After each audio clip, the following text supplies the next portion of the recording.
Right guys, I haven't videoed for a bit because basically the places I've been through are places that there are videos about on the channel already, such as Serpa and Beja, and then we went down to the Algarve for a few days and Elizabeth flew back from there. So now I'm heading back up to France. I am about 60 miles east, no I'm not, I'm about 60 miles west of Saraya. And I'm just going to stop off at a couple of small towns on the way that I've not seen before and then head off into France, where hopefully there will be some car action at the weekend. So we are now at Albergo de Osma, which is a small town. It's along the Duero River, which is part of the Al Cid country as far as the tourism board is concerned. Now, it's a fortified town, which we're going to look at in a minute. I don't imagine we're able to see very well with this camera, but there's a supermarket here, Lupa, and directly behind that on the hill is another castle, and on the other side is a tower, and basically running down this valley, pretty much all the major high points have either had a castle, a fortified village, or a lookout tower. Because this part of Castile saw a lot of action against the Moors when it's being liberated, and has been inhabited for a long time as well. This town predates the Romans. Anyway, let's go and have a look. Well, it's a very picturesque little place, I must say. Entrance over an old bridge, the basis of which I believe is Roman, and then it was reinforced in the Middle Ages, with a small stream running through it, through the walls and into the town itself. The walls are really quite extensive. They're not particularly high, but and just inside the walls, I'll come through this gate, the colonnades start with their wooden supports for the upper parts of the building.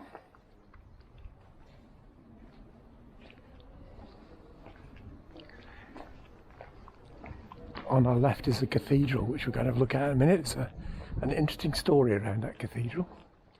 Right, the main entrance to the cathedral is very impressive, very dominant. It's got a huge bell tower. Now, rumour has it that there was a bishop in the Middle Ages who made excessive profits from selling pardons.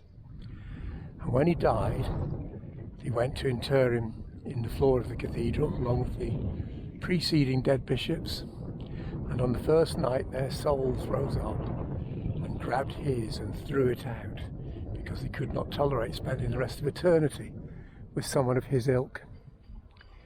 Cracking story. It'd be nice if it was true. Anyway, we're in the main square. Very old. Again, lots of colonnades with extending balconies.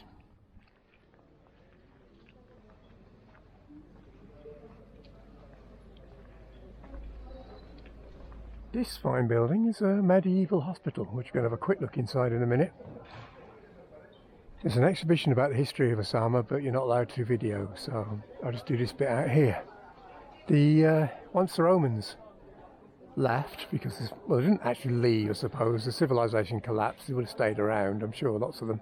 But anyway, the Visigoths took over, which were a Celtic people. And I'd just like to point out at this stage that the Celts have been dealt a rough deal in European history. Lots of those lovely straight roads that we associate with Rome were in fact built directly on top of their Celtic predecessors. And Hannibal, the chap who invaded Rome, or attacked Rome I should say, from Carthage, actually used the Celtic road system to carry him from the south of Spain up and over the Alps into Italy.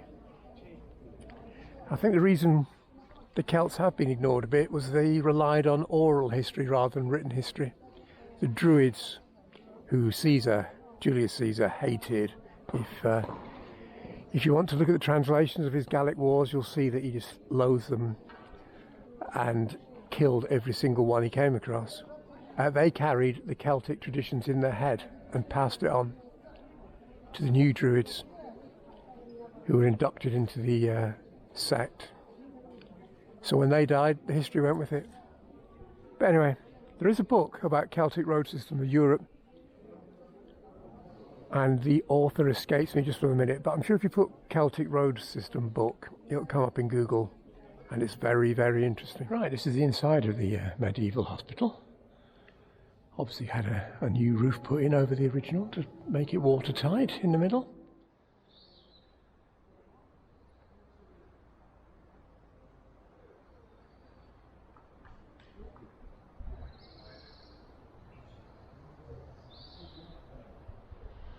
Right, it appears there's only this section of wall left, so it stops at the house over there.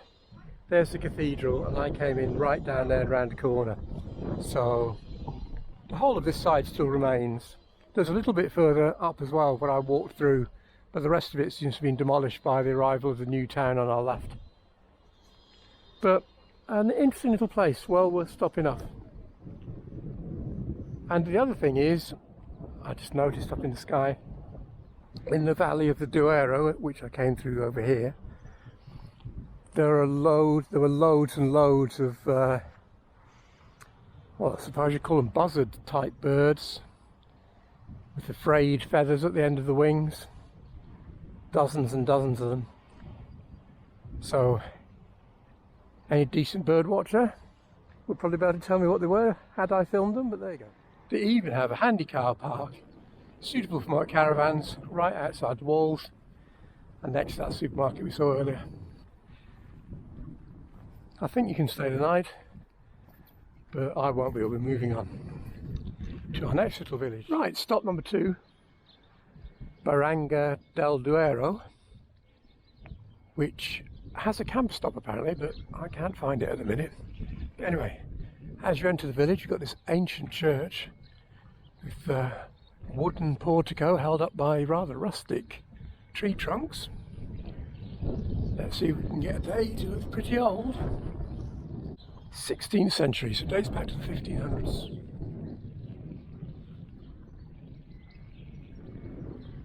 Let's have a quick look into similar colonnaded style, but much, much older. This thing across the road must go back centuries, and it's predominantly wooden supports here rather than stone, roughly hewn trunks, so a cheaper construction.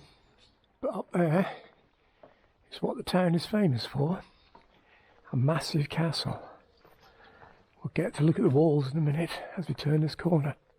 Right, this section is at the bottom of the hill and much nearer to modern times. It's part of a later artillery battery, probably 1700s, something like that. And it's where the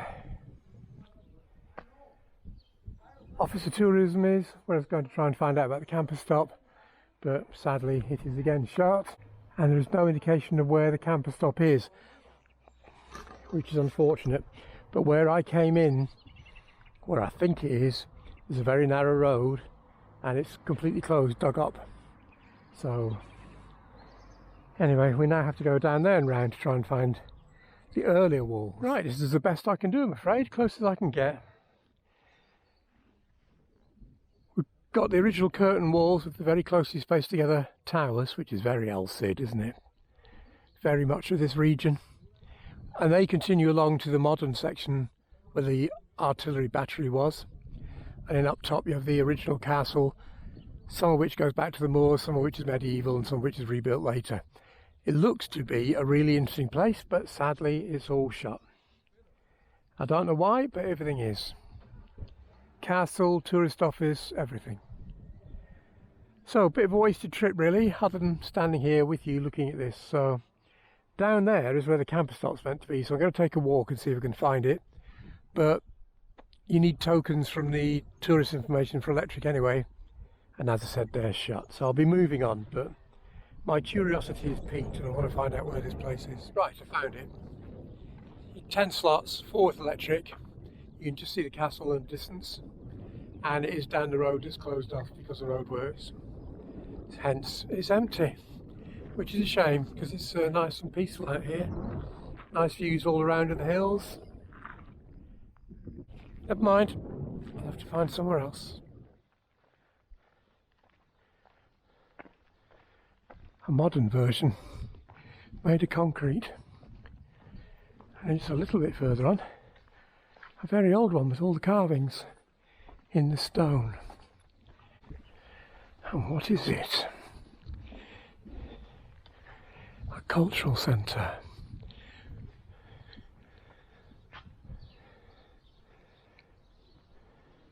No indication of what it was originally. It never ceases to amaze me how even tiny villages like this can have huge churches. This is utterly dominant. It's not much smaller than some British cathedrals, to be honest. Let's see if we can get in. Now look at that. My Spanish is not good, but it appears to say that born in this town was Father Thomas of Berlanga, a Dominican friar, Bishop of Panama, an eminent naturalist and discoverer of the islands of the Galapagos. My. And he lived 1487 to 1551, which sort of dates his church, I would imagine. Also shut for 2 days like the tourist information. So obviously it must be some sort of local holiday, which, you know, with my perfect timing, I managed to arrive when everything is shut. Oh well, back to the van.